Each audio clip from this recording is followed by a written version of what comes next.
Start with a number. If you live to be 80 years old, you get about 4,000 weeks.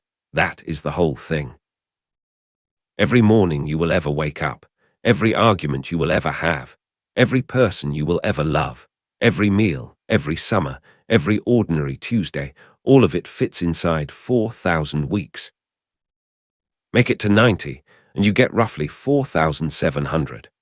The longest confirmed human life belonged to a French woman named Jean Calment, who died in 1997 at the age of 122. She lived long enough to claim she had met Vincent van Gogh as a girl, and she remembered him mostly for smelling strongly of alcohol. She also lived long enough to hear the news that scientists had cloned a sheep named Dolly in 1996. Her entire extraordinary run came to about 6,400 weeks. The writer Oliver Burkeman, whose book 4,000 Weeks is the source of everything I am about to tell you, started asking friends to guess that number off the top of their heads. Almost nobody got close. One person guessed something in the 6 figures, but 6 figures is not a lifetime. 310,000 weeks is roughly the entire span of human civilization, going all the way back to the first cities of ancient Sumeria. All of recorded history, every empire, every religion, every war and cathedral and invention is only about 75 human lifespans laid end to end. So the situation is absurd. We are creatures with a few thousand weeks and a mind capable of imagining infinity, and we spend an alarming portion of those weeks trying to get on top of our email. Burkeman knows this from the inside. He spent years as a productivity journalist, working the system from every angle. He did Inbox Zero and discovered the reward for answering email quickly is more email. He read David Allen's Getting Things Done, which promised a mind like water, a state of calm competence no matter how much lands on you. He tried 15-minute scheduling blocks. He tried the Pomodoro technique. He tried sorting everything into A, B, and C priorities. And then one freezing afternoon in the winter of 2014, he found himself sitting on a park bench in Brooklyn, too cold to be comfortable and too overwhelmed to move, and admitted that none of it had worked. Not slightly worked, not partially worked. The whole architecture had failed. What he realized on that bench is the thing this entire story turns on. His obsession with control had never really been about getting more done. It was a defense. As long as he was optimizing, he never had to sit still long enough to feel the fear underneath, the vulnerability, the fact of dying. Productivity had become a very sophisticated way of not looking at his own life. That is the argument, not that you need a better system, that the desire for a system that finally works is itself the problem. To see why, you have to understand that the way we experience time is not natural. It was built. For most of human history, ordinary people did not think of time as a thing they had. Medieval English peasants lived by what historians call task orientation. You milk the cow when the cow needs milking. You harvest when the crop is ready. The work sets the pace, not the clock, because there is no clock. When they needed to measure a short stretch, they used units that sound like jokes to us but were perfectly practical. A miserere while was however long it took to recite Psalm 50. There was also, plainly and without embarrassment, a pissing while. Time was not an abstract container you had to fill. Time was just what things took. The change came, oddly enough, from monks. Monasteries needed to wake for prayers before dawn, and the existing method was to assign one poor brother to stay awake all night watching the stars, which worked exactly as reliably as you would expect. So they built mechanical clocks. And the cultural critic Lewis Mumford, writing in 1934 in his book Technics and Civilization, argued that this, not the steam engine, was the key machine of the industrial age. Because once you can measure time in identical uniform units, you can sell it, you can buy it, you can waste it, you can steal it. and people did start accusing each other of stealing it. In the 1790s, an English iron magnate named Ambrose Crowley, who ran works in County Durham, wrote furious complaints about workers robbing him of time by smoking, by singing, by reading the news, by arguing with each other. Time had become his property, and any moment his employees spent being human was theft. By 1887, the philosopher Friedrich Nietzsche was describing modern people as thinking with a watch in hand, eating lunch while scanning the stock market news, working not because they wanted to, but because thoughtless labor was the most efficient way to run away from themselves. We are now so deep inside this that we cannot see it. We are fish who have never noticed water. Time surrounds us as an abstract resource, and we assume that is simply what time is. But there are moments when the water parts. The Franciscan priest Richard Rohr called it living in deep time, a state where the anxious counting stops and there is somehow enough of everything. The writer Gary Ebel described slipping into a place where you are no longer trying to fill a hole in yourself or in the world, where the clock has not stopped, but you can no longer hear it ticking. The Swiss psychologist Carl Jung fell into it by accident. In 1925, he was in Kenya, walking on the savannah at first light, and he watched rivers of gazelle and antelope moving across the grass in numbers he could not process, and he felt himself drop out of history entirely into the stillness of the eternal beginning of things. The German language has a word for the time a process takes on its own terms without reference to a schedule, Eigenzeit, the time proper to the thing itself.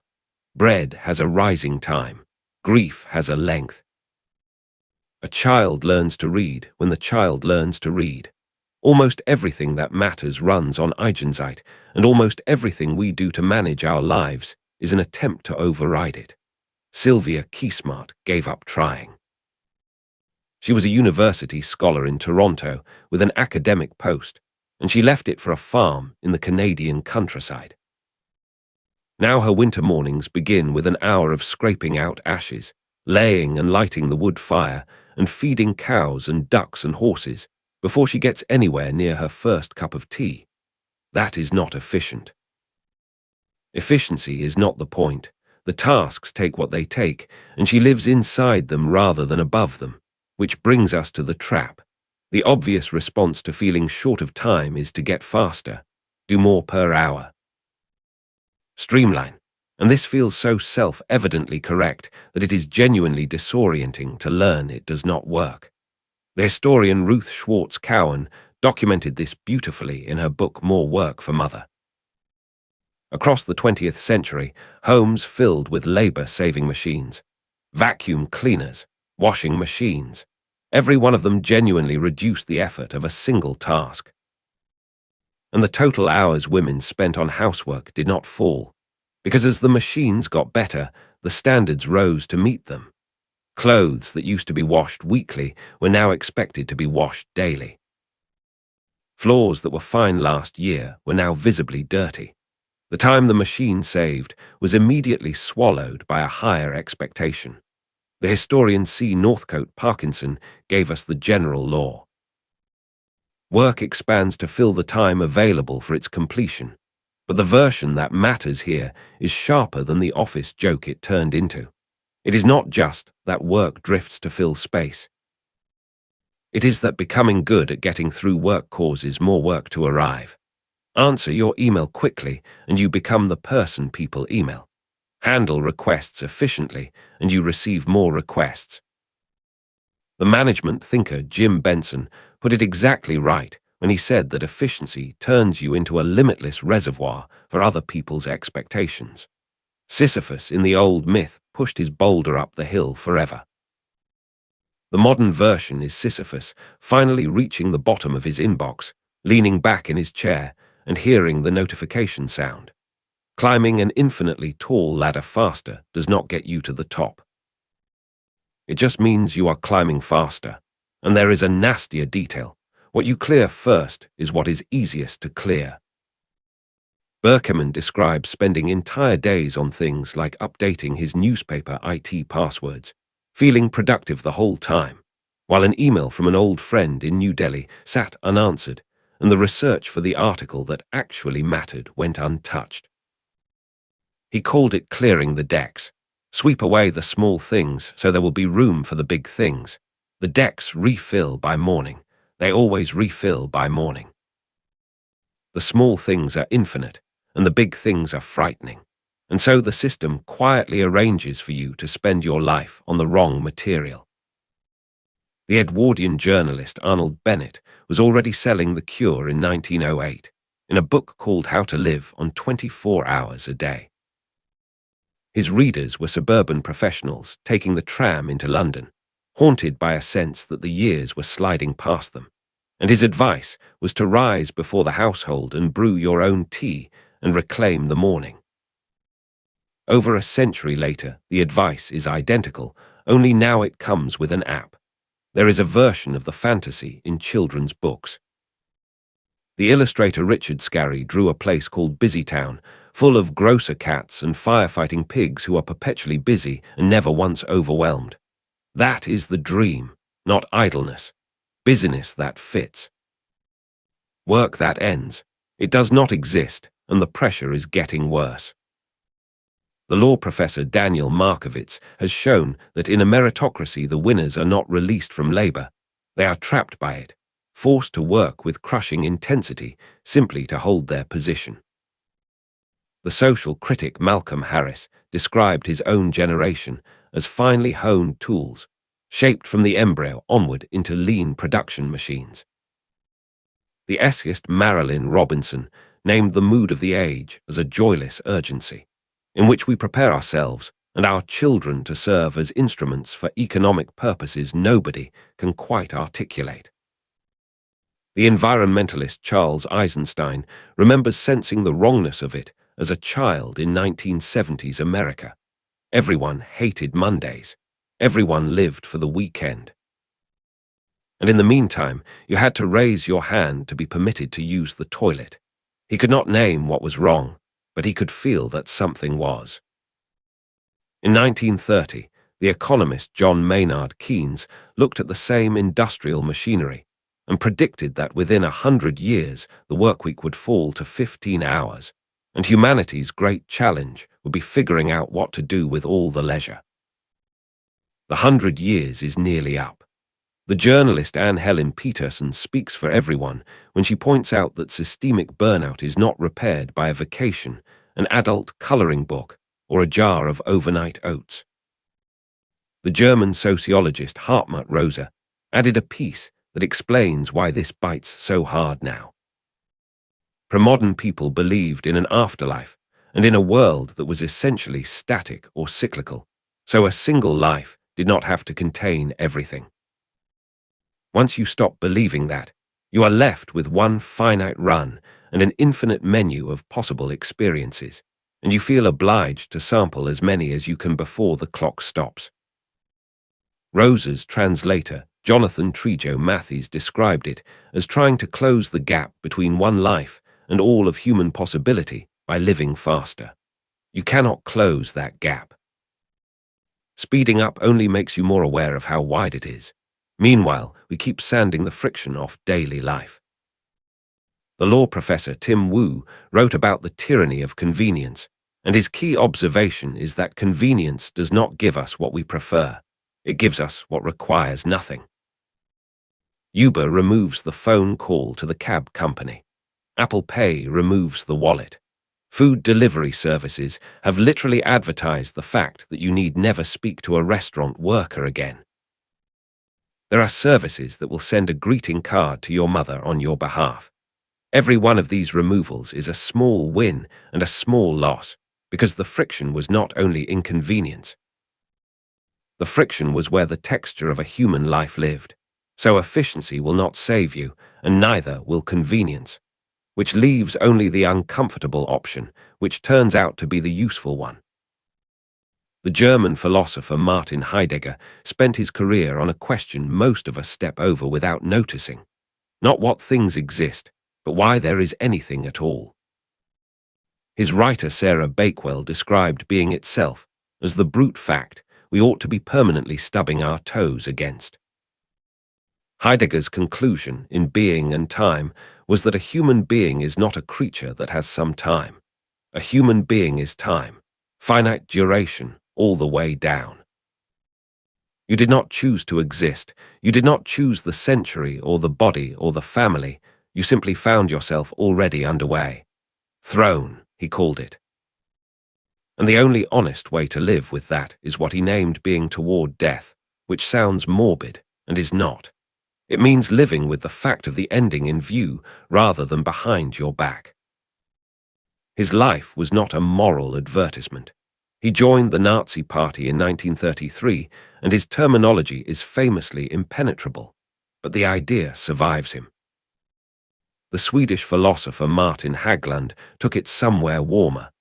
In his book This Life, he argues that eternity would not be a gift, it would be an emptying. If nothing could ever be lost, nothing would ever be at stake, and if nothing is at stake, nothing matters.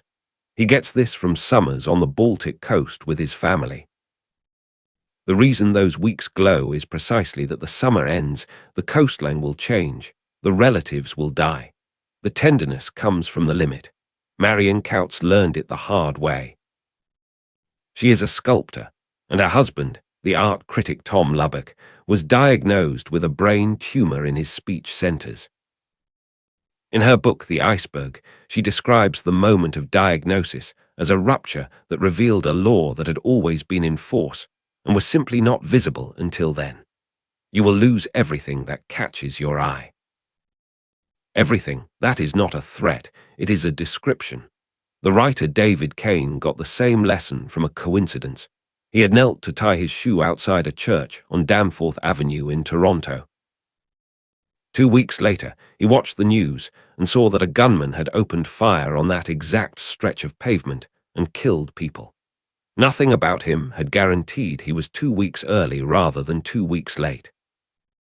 He started thinking of every day since as borrowed time, not in a grim way, but as a correction. It is not an entitlement. It never was. Jeff Lai, an environmental consultant, changed the same way after a colleague named David Watson died suddenly. Lai used to seethe in traffic jams and supermarket queues. Now, when he catches himself starting, he asks what David would give to be stuck in that traffic jam. The rage does not really survive the question. Several thinkers have tried to name the strange mood that comes with facing this squarely, because it is not sadness, and it is not denial.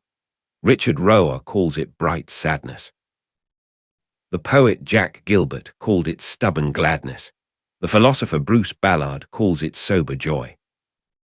Woody Allen made the joke about not wanting to achieve immortality through his work, but by simply not dying, which is funny because it is what everybody actually wants. Here is the practical hinge. Consider the word decide. It comes from Latin decidia, to cut off. The same ending appears in homicide and suicide. To decide anything is to kill the alternatives. That sounds like a loss, and we treat it as one. Which is why we hover, keep options open, refuse to commit, but turn it around. The reason a choice means anything at all is that you paid for it with everything you did not choose. Choosing a life is like selecting one item from an enormous menu you were never entitled to be handed in the first place. You are not being robbed of the other dishes. You were never owed a single one of them. There is a version of missing out that is pure relief, and it comes from understanding that the missing out is what makes the choosing real, which reframes the thing everyone feels guilty about. You are going to procrastinate, not because you are weak, but because there is more to do than can be done, so a vast amount will necessarily be left undone. The only real question is whether you choose which parts, or let the choosing happen to you. The author Greg Kretsch puts it as getting better at procrastinating on the right things. Stephen Covey made a famous demonstration with a jar. A teacher fills a jar with sand and pebbles and then finds the big rocks will not fit, then empties it, puts the big rocks in first, and everything else settles around them. Put the important things in first. Lovely. And Burkeman calls it a rigged trick because the demonstration quietly presupposes that there are exactly the right number of big rocks. In an actual life, there are far too many big rocks. Your career and your children and your parents and your health and your friendships and the book you want to write are all big rocks, and the jar is 4,000 weeks. No arrangement fits them all. So you have to neglect things on purpose, creatively, deliberately, with your eyes open. The graphic novelist Jessica Abel borrowed the idea from personal finance. Financial advisors tell you to pay yourself first, to move money into savings before the bills get at it, because leftover money is a fiction. Abel does it with time. The first hour of her day belongs to drawing before anyone else has a claim on her, and she accepts that other duties will suffer for it. They do suffer. That is the deal, and she made it knowingly. Jim Benson and Tonian de Maria Bari in Personal Kanban suggest a hard cap on how many things can be in progress at once. 3. Burkeman tried it and found the first effect was not calm but exposure. With only 3 slots, you can no longer pretend you are working on everything. You have to look directly at how small your capacity is. And then, once you stop arguing with that, the calm arrives. There is a story told about Warren Buffett and his pilot. Buffett supposedly told him to write down 25 career goals, then circle the top 5. The pilot assumed the remaining 20 were the list to work on in spare moments. No, said Buffett. Those 20 are now the things you avoid at all costs because they are attractive enough to eat your life without ever being important enough to justify it. The story may be apocryphal. The logic is not. The genuinely dangerous items are never the obvious time wasters. They are the middling priorities, the things you truly do like, which will happily consume the hours that belong to the 5. The writer Elizabeth Gilbert points out the part that stings. A refusal only counts as a real refusal when you wanted the thing. Turning down what you did not want was never a sacrifice. Now, the deeper reason we avoid deciding. The philosopher Costiker, Bradayton, tells a fable about an architect in Shiraz who designed the most beautiful mosque anyone had ever conceived. He worked on the drawings for years. And when they were finished, he burned them, because the moment construction began, the perfect building in his head would have to become an actual building, with compromises and imperfect stone and light that fell slightly wrong. The plans stayed perfect only as long as they stayed plans. Franz Kafka lived this. His relationship with Felice Bauer ran for about 5 years and consisted mostly of hundreds of letters. 2 engagements, both called off. Actual cohabitation, endlessly deferred. He described himself as 2 selves wrestling, one wanting the ordinary warmth of a domestic life, the other wanting the writing, and neither able to defeat the other. The critic Maurice Dickstein observed that Kafka's neuroses are not exotic. They are precisely our neuroses, distilled by genius into a purer form. The French philosopher Henry Bergson explained the mechanism. An imagined future is more charming than any real present, because in imagination, you get to hold several incompatible possibilities at once without paying for any of them. Reality only ever hands you one at a time, and it comes with the bill. The political theorist Robert Goodin, in his book on settling, argues that settling is not a failure state you fall into when you give up. It is logically unavoidable. Every commitment is a settling, and it is the precondition for striving because you cannot build anything without first standing somewhere. There is an experiment that makes this concrete. The Harvard psychologist Daniel Gilbert gave students art prints. Some were told the choice was final. Others were told they could swap later if they changed their minds. The ones who could swap were reliably less happy with what they had. The open door does not protect you. It keeps you looking backward at a decision you never finished making. Burning the bridge is what lets you look at what is in front of you. So finitude means choosing, and choosing means neglecting.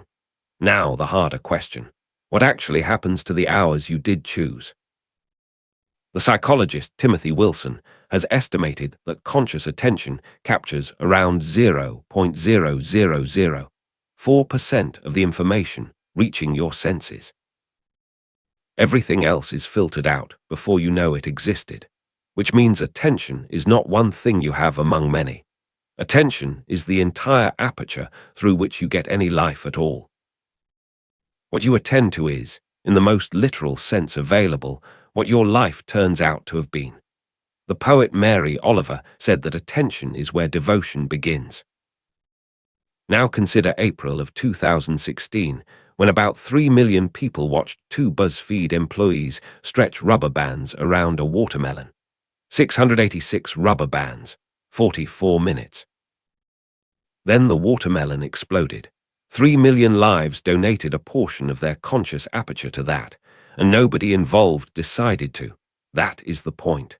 Burkeman describes his own Twitter years honestly. Hours on a gym treadmill spent mentally arguing with people he would never meet, watching his baby son do something for the first time and catching himself composing the tweet. Standing on a windswept Scottish beach, the kind of place people travel to see, feeling twitchy, because reality is slow and quiet and does not offer variable rewards. The industry that built this knows exactly what it is doing. The early Facebook investor Roger McName, now one of its sharpest critics, said the users are the logs and Silicon Valley is the fire. Tristan Harris, formerly a design ethicist at Google, points out that when you pick up your phone, there are 1,000 people on the other side of the screen whose salaries depend on your not putting it down. The drag to refresh gesture is a slot machine handle, and it works for the same reason slot machines work, because a reward you might get is more compulsive than a reward you will get. The philosopher Harry Frankfurt gave us the language for what is being taken. Human beings have first-order desires, wanting a thing, and second-order desires, wanting to be the kind of person who wants that thing. You want the biscuit and you want not to want the biscuit. Persuasive technology does not merely satisfy the first, it corrodes the second. It attacks your capacity to want what you want to want. The poet T.S. Eliot got there decades early when he wrote about being distracted from distraction by distraction. Seneca, the Roman philosopher, wrote a short, furious book called On the Shortness of Life, in which he complained that life is not short. We simply waste nearly all of it, and that most people arrive at the end just as they are finally preparing to begin. He was not writing about phones. He was writing about Romans burning their years on elaborate banquets and political jockeying and lying in the sun. The technology upgrades. The mechanism is ancient. And on the far side of it, Viktor Frankl, in a concentration camp, discovered that when everything else has been taken, the direction of your attention is the one thing that remains yours. He survived Auschwitz partly by refusing to surrender that last territory. Now here is the uncomfortable turn, and it is the one that makes the difference. We tell ourselves distraction is an assault from outside. It is not, or not mainly. Mary Oliver had a name for the thing that actually breaks your concentration, the intimate interrupter, not the notification. The voice inside that starts whistling and knocking on the door the moment the work gets difficult, promising that there is somewhere easier to be. The psychotherapist Bruce Tift explains what it is protecting you from. To concentrate fully on something that matters is to feel your own limits. It is to notice that you might fail, that you are not in control, that this will take longer than you want and might not be good. So we keep a low-grade struggle running at all times, because the struggle means we never have to consciously feel what it is like to be constrained and powerless and hemmed in by reality. Greg Kretsch notes the plain evidence for this. We almost never feel like doing the things we most want to have done. Burkeman confesses the smallest version of it. Checking his phone under the table during dinner conversations, not because anything was happening on the phone. Because listening properly to another person takes effort and leaves you exposed, and the phone was an exit. There is a story that inverts all of this. In 1969, an American named Steve Young, later known as Shinzen Young, was training as a Buddhist monk at Mount Koya in Japan, and undertook a 100-day ritual that involved standing naked in sub-zero cold and pouring buckets of melted snow over himself. What he discovered was not endurance, it was something stranger. When he turned his attention fully into the sensation, directly into the cold, the suffering diminished. When he let his mind wander, when he tried mentally to be anywhere but there, it became unbearable. The ritual functioned as a biofeedback machine, rewarding presence and punishing escape. Boredom works the same way. We treat it as an absence, a lack of interesting stimulus. It is closer to an allergic reaction. Boredom is what it feels like when reality refuses to be as controllable and as fast as you want it to be. The critic James Duesterberg described the internet as an endless present where space does not exist and limits do not apply, which is exactly why it is such an effective anesthetic. So distraction is an inside job, which means the fantasy underneath it all needs examining. The fantasy is control, and the truth is that you never had any. The cognitive scientist Douglas Hofstadter formulated the law that anyone who has ever shipped anything knows by heart. Everything takes longer than you expect, even when you factor in the fact that everything takes longer than you expect. The Sydney Opera House was planned as a 4-year project. It took 14 and finished around 1,400% over budget. David Kane makes the sharp observation that we speak about having time as though it were money in an account, but you cannot have next Tuesday. You cannot hold it. What you have is an expectation. Blaise Pascal complained that we scarcely ever think about the present, and when we do, it is only to work out how to control the future, wandering around in times that do not belong to us and neglecting the only one that does. Burkeman traces his own version to a family inheritance. His household arrives at airports absurdly early, 3 hours, sometimes far more. He connects it to his grandmother Erika, who escaped Nazi Berlin in 1938 on the SS Manhattan. When a family has once experienced what it costs to be too late, the anxiety does not politely retire after a generation. Simone de Beauvoir once woke from a nap and was ambushed by the arithmetic of her own existence. One particular sperm, one particular egg, odds on the order of 1 in 100 million, and any deviation anywhere in the chain, and there would simply be no her at all. Not a worse life. No life. She was not owed this. Neither are you. The Tao Te Ching warns that trying to seize control of the future is like grabbing the tools and standing in for the master carpenter. You will mostly cut your hands. The Buddhist scholar Jesh Shawopa put it as a direct order to stop ruling over imaginary kingdoms of endlessly proliferating possibilities, which is a fair description of lying awake at 2 in the morning. And then there is Krishnamurti, who in the 1970s paused before a hall of expectant listeners in California and offered to tell them his secret. Everyone leaned in.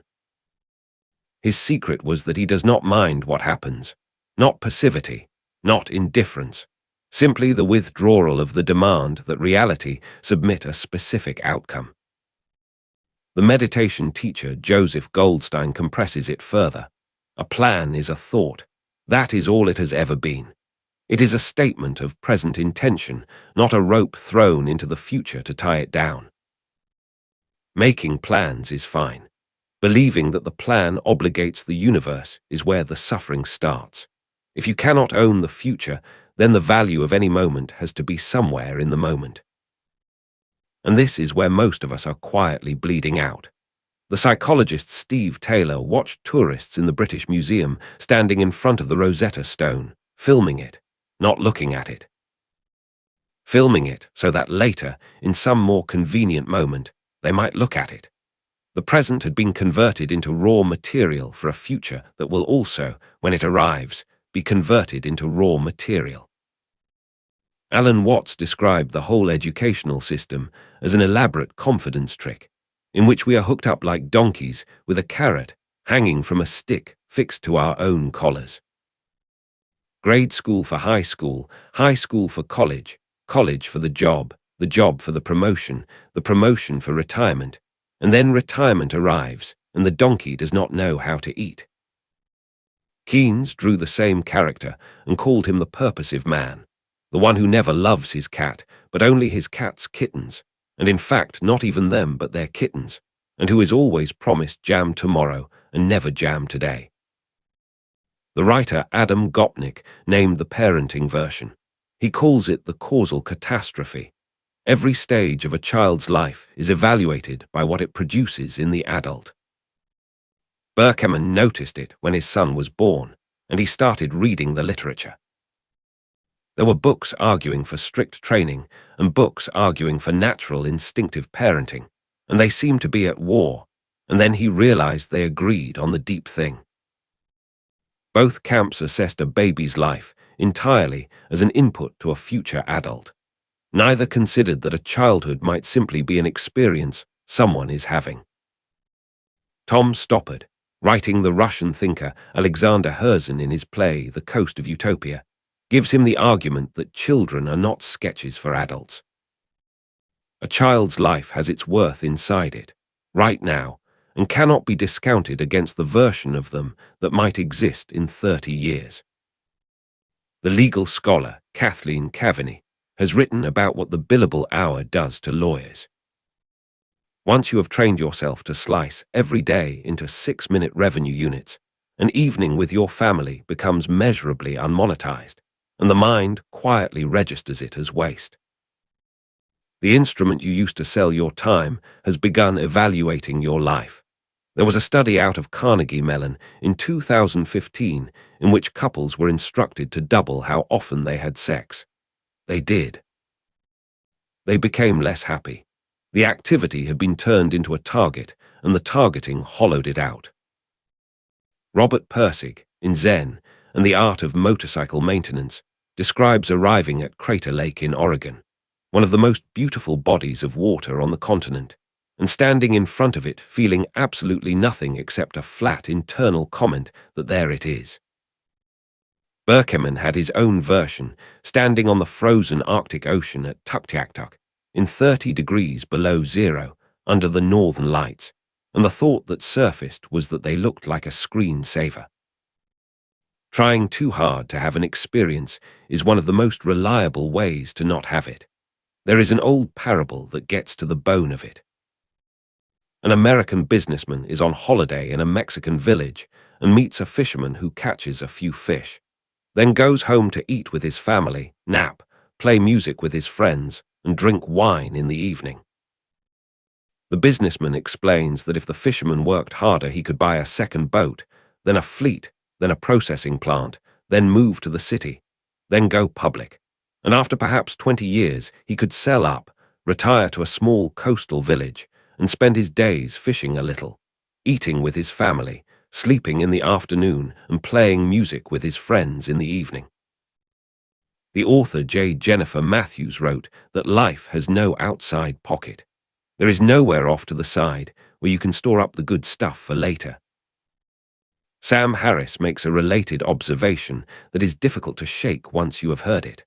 Almost everything you will do for the last time, and you will almost never know which time that was. There is a final time you carry your child, a final conversation with a particular friend. It is already scheduled, and you will not be told. The Zen teacher Thich Nhat Hanh taught people to wash dishes in order to wash dishes, rather than in order to have clean dishes. It sounds like a slogan until you notice how much of your day is spent trying to get to the end of it, which is why rest is so difficult now. John DeGraff founded an organization called Take Back Your Time, and Burkeman went to their conference in Seattle in August and found a rather thin crowd of people fighting overwork. What struck him was how even the advocates felt obliged to justify rest economically, arguing that well-rested workers are more productive. That is not a defense of rest. That is a surrender dressed as one. The critic Walter Kayer saw this coming in 1962 in a book called The Decline of Pleasure. Leisure was mutating into another item on the list, another performance, another thing at which one could underperform. Aristotle would have found this incomprehensible. In his scheme, leisure was the highest human state, the condition in which the best things become possible, and work was the deviation, the interruption, the thing you did in order to get back to being a person. The Latin for business is literally the negation of leisure, and rest used to be real. 16th century peasants worked hard, but the day was full of holes. A slow start, a breakfast break, an afternoon nap in the heat, an afternoon drink they called a bever, and the calendar carried something like 150 days of holiday and festival a year. When 19th century researchers asked Massachusetts textile mill workers what they wanted free time for, one gave an answer that ought to be carved somewhere: to look around and see what is going on. Paul Lafargue, Karl Marx's son-in-law, wrote a pamphlet in 1883 called The Right to be Lazy, arguing that the working class had been infected with a love of labor that was killing it. Simone de Beauvoir made the moral point plainly. If an old man's glass of wine at the end of the day counts for nothing, then all the production in the world is a hollow story we tell ourselves. Max Weber traced the psychology to Calvinist theology. If you believe you are either saved or damned, and the decision was made before you were born, and there is nothing you can do about it, you will look desperately for evidence about which one you are. Worldly success looked like evidence, so people worked, not to earn salvation, but to reassure themselves, and the anxiety long outlived the theology. We are still trying to prove something to a judge we no longer believe in. Consider Danielle Steele. 179 books, 20-hour writing days, 4 hours of sleep, sometimes on the floor. She is open about the fact that work is a refuge, that after personal tragedy it was the place she could go. That is not a productivity system, that is a shelter. Which is why real rest usually requires a rule rather than an intention. The writer Judith Shulevitz points out that stopping does not happen naturally. It takes an act of will, and the will needs external support.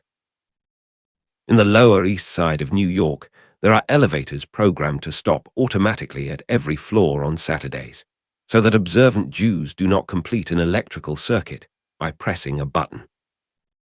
It is inefficient by design.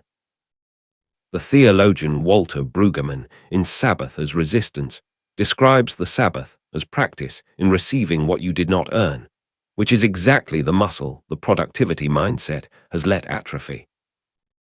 The philosopher Kiran Setia offers the distinction that makes hobbies make sense. Some activities are telic. They aim at an end and are consumed by reaching it.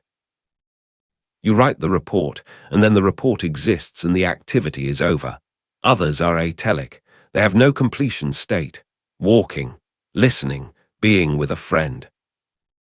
You cannot finish them, which means you cannot fail at them, which means they can only be done in the present tense. Burkeman describes a long solitary walk in the Yorkshire Dales, in the rain, past a waterfall called Hell Gill Force, with no target and no achievement waiting at the end. Nothing was accomplished. That is what made it rest. Arthur Schopenhauer thought the human condition was a pendulum swinging between the pain of wanting and the boredom of having. Modern psychologists have a duller name for half of it: idleness aversion, the measurable difficulty people have simply remaining still. The antidote is embarrassing and effective. Rod Stewart, the rock star, is a serious model railway enthusiast. Serious enough to have brought a vast recreation of a 1940s American city on tour with him, occupying separate hotel rooms, and he hand paints the grimy details of sidewalks. Nobody needs him to. He is not monetizing it. He does it because he loves it. Karen Rinaldi wrote an essay about the joy of being terrible at something. She surfs. It took her about 5 years to catch her first wave. She has no expectation of becoming good, and that is the entire liberation, because the freedom to be bad at something is the freedom to do it for its own sake. Now, speed. Because even when we stop, we are usually still hurrying. The Tao Te Ching keeps recommending suppleness and yielding, working with the grain of reality rather than trying to hammer it flat. We do the opposite constantly, and it produces some very strange behavior.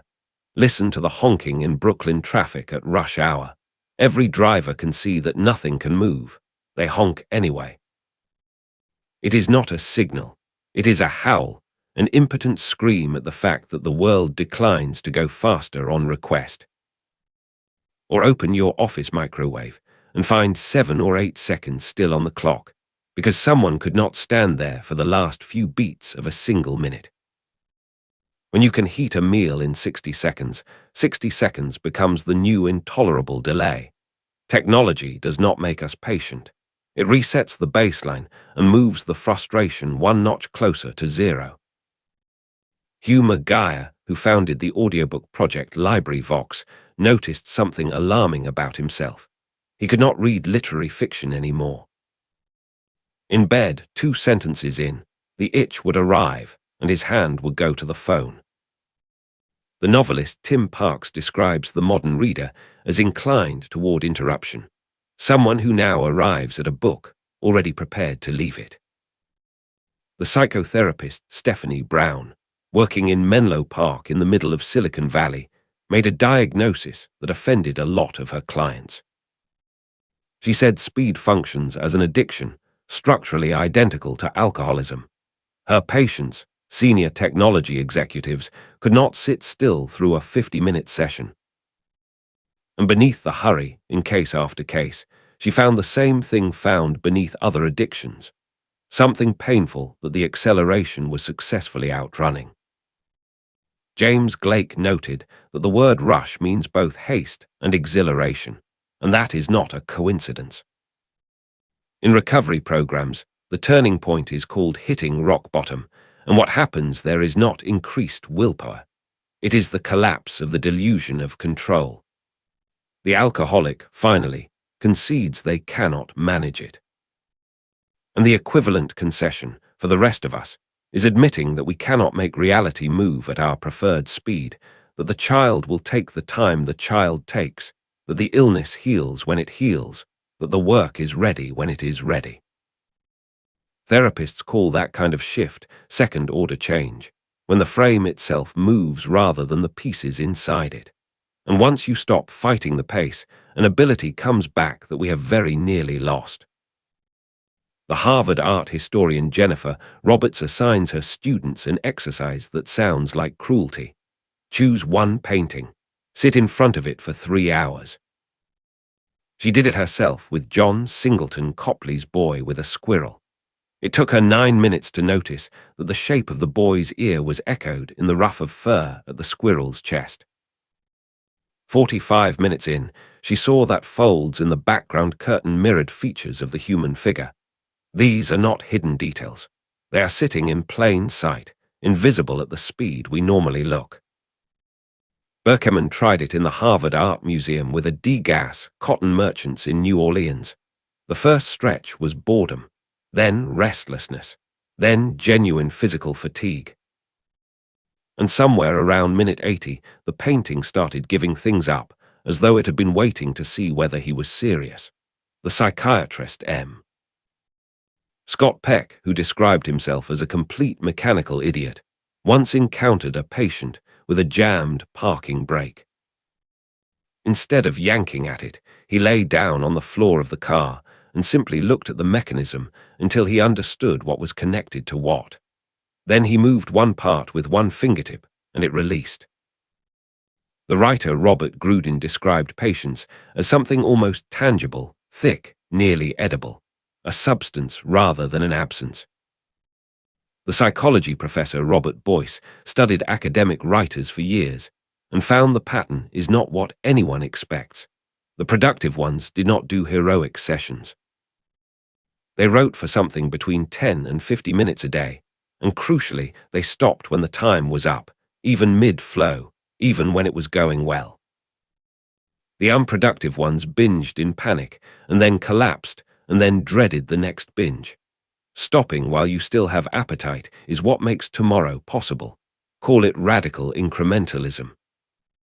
Small, daily, unglamorous, and undefeated. But there is one more obstacle, and it kills more work than impatience does. The photographer Arno Minkinen explains it with the bus station in Helsinki. All the routes leave from the same place, and for the first several stops, they run along the same road. So a young photographer works for a few years, develops something, shows it, and is told it looks like somebody else's work, which it does, because they are still on the shared stretch of road. So they get off the bus, go back to the station, and take a different route, and a few years later they are told the same thing, because every route looks like every other route at the start.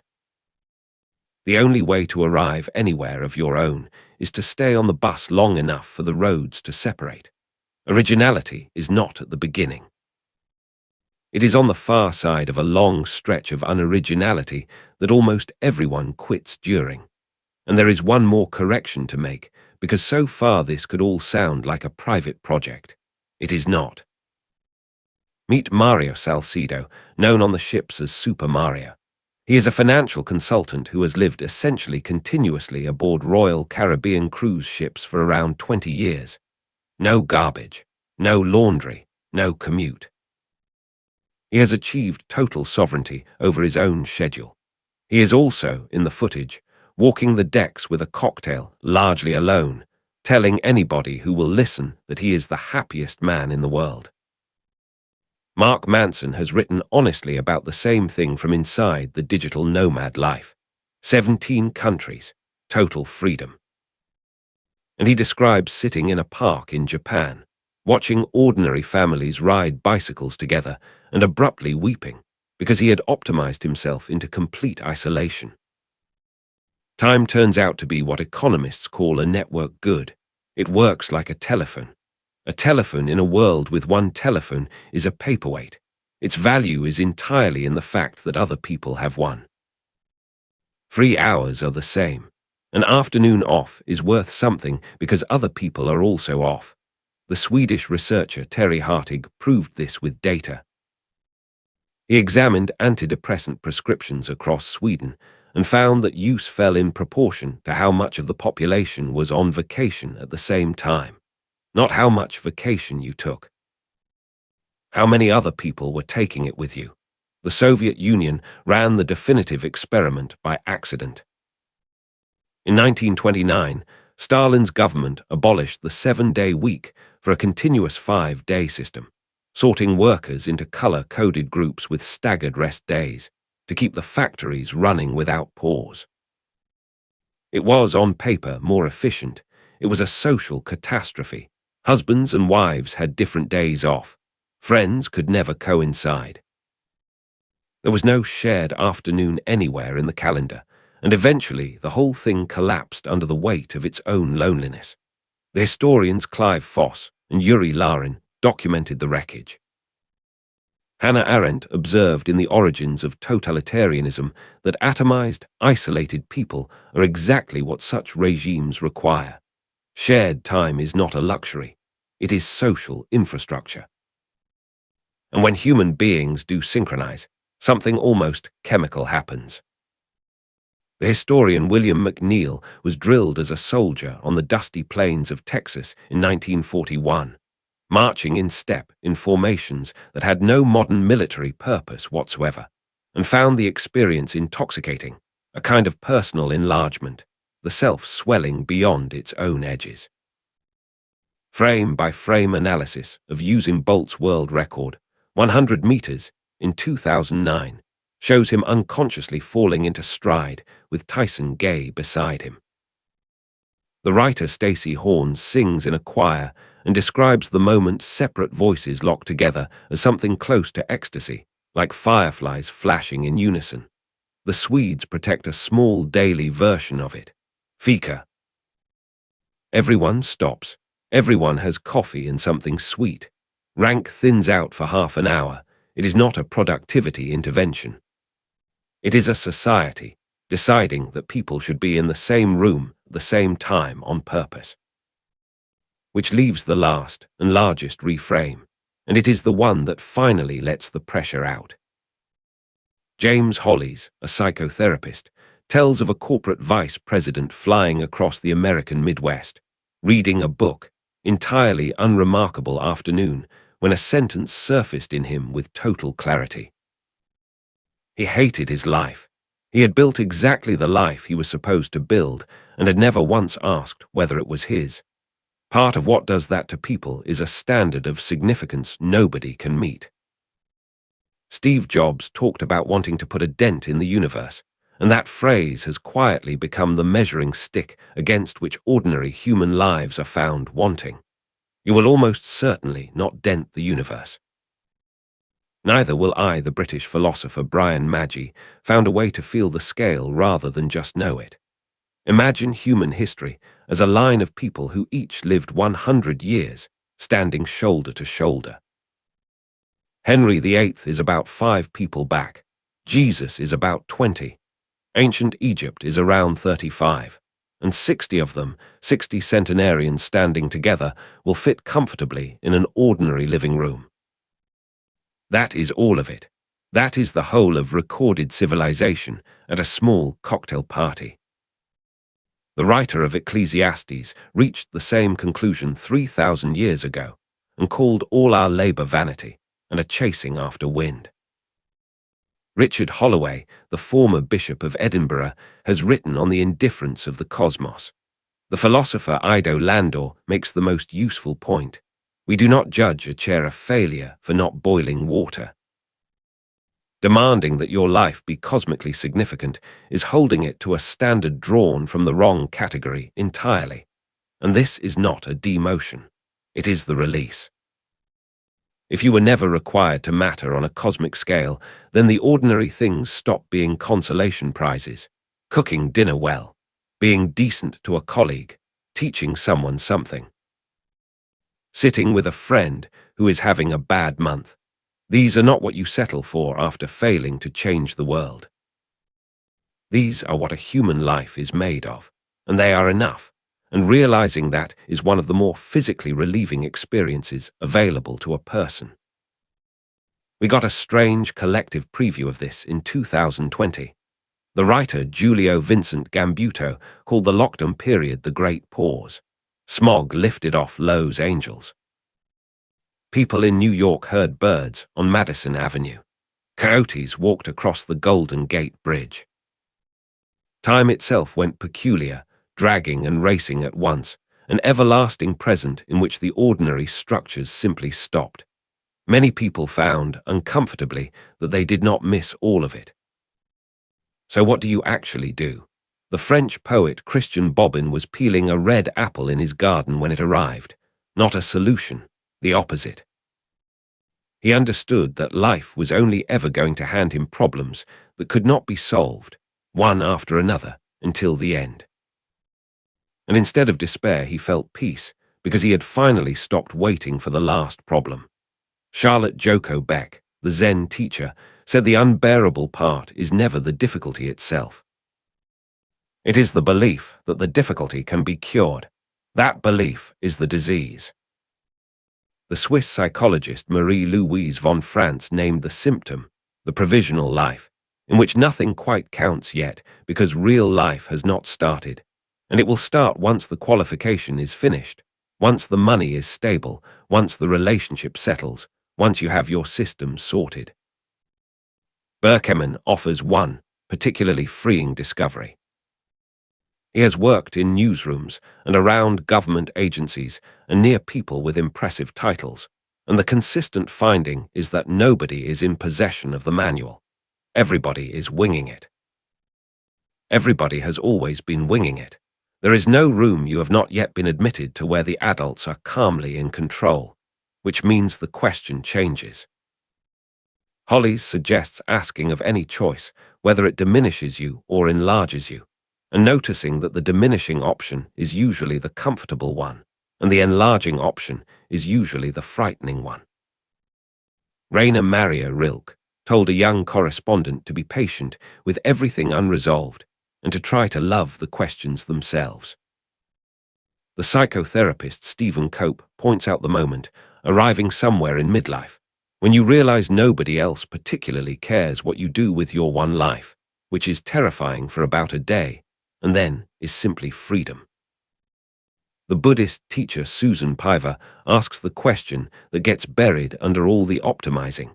How would you actually like to spend your time? Carl Jung wrote a letter in 1933 to a woman asking him what she should do with her life. He told her there was no prescribed path, no map he could hand over, and that the way forward was to do, with conviction, the next and most necessary thing. That is not a small answer. It is the only honest one. The filmmaker David Licata made a documentary about people working on projects they will not live to see completed. A father and son team cataloguing ancient forests. An astronomer scanning the sky for signals from other civilizations. They are the modern descendants of the medieval stonemasons who spent entire working lives on cathedrals, knowing with certainty that they would die long before the last stone went up, and cutting the stone beautifully anyway. Which brings us finally past hope.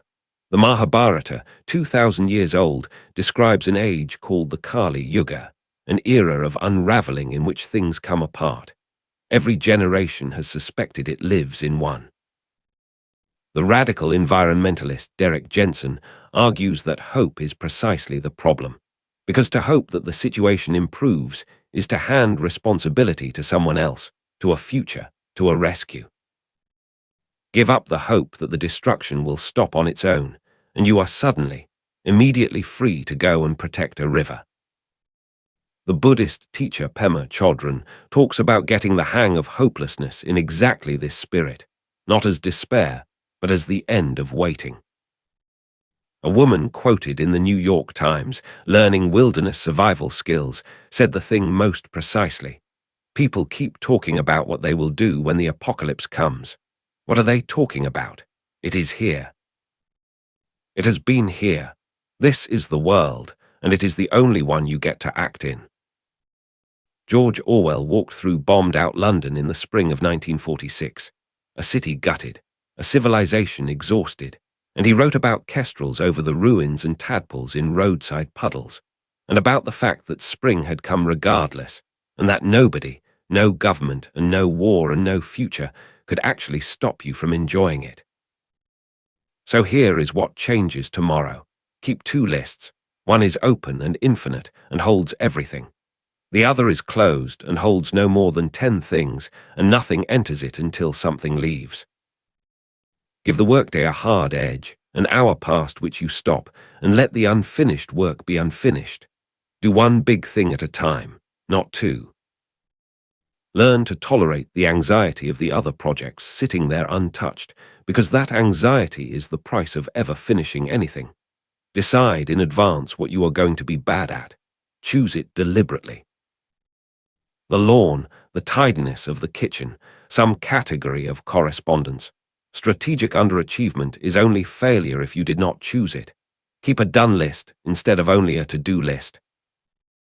Start it empty every morning and fill it as the day goes. The to-do list is a measure of infinity. The done list is a measure of a human being.